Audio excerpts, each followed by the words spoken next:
rise again from the dead. ఆయన సమాధిలో నుంచి తిరిగి లేచాడు. ఈ చరిత్రలో ఎవరైనా చనిపోయిన వారు లేచారండి? He died. ఆయన చనిపోయాడు, He was buried. ఆయన సమాధి చేయబడ్డాడు, And he rose again. That is the beautiful thing about Lord Jesus Christ. ఆయన తిరిగి లేచాడు కూడా. ఇదే సౌందర్యమైనటువంటి సంగతి. And today he is in the kingdom of heaven. ఈ దిన పరలోక రాజ్యంలో ఉన్నాడు. And he is preparing a place for you to take you to the kingdom of heaven. ఆయన నిన్ను కూడా ఆయన దగ్గర తీసుకోవడానికి ఒక రాజ్యం సిద్ధపరుస్తున్నాడు. And the ninth unique thing about Jesus Christ. తొమ్మిదవ విశిష్టమైన సంగతి ఏంటంటే He is going to come back. Nobody in the history or no man has said I will come back. ఆయన తిరిగి రానే ఉన్నాడు. ఈ చరిత్రలో ఎవరు కూడా నేను చనిపోయి తిరిగి వస్తానని చెప్పరు. If there are 500 prophecies concerning his first coming, there are at least 1800 prophecies concerning his second coming.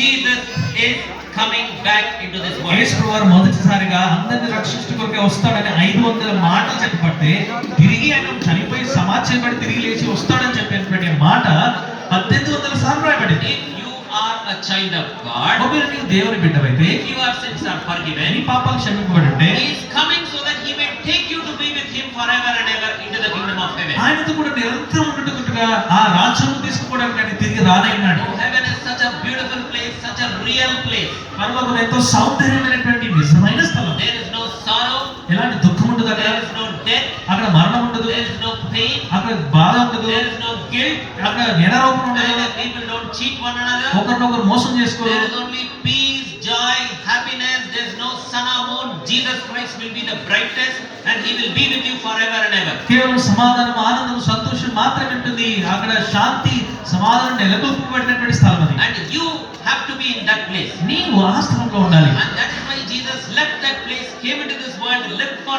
33.5 years, such a pure man. He died for you and for me. అంచేతనే ప్రియులారా, యేసు ప్రభువు నిన్ను ప్రేమించి ఆ పరలోకాన్ని విడిచిపెట్టి ఈ లోకానికి వచ్చి 33.5 సంవత్సరాలు జీవించి చనిపోయి సమాధి చేయబడి తిరిగి లేచాడు. Virgin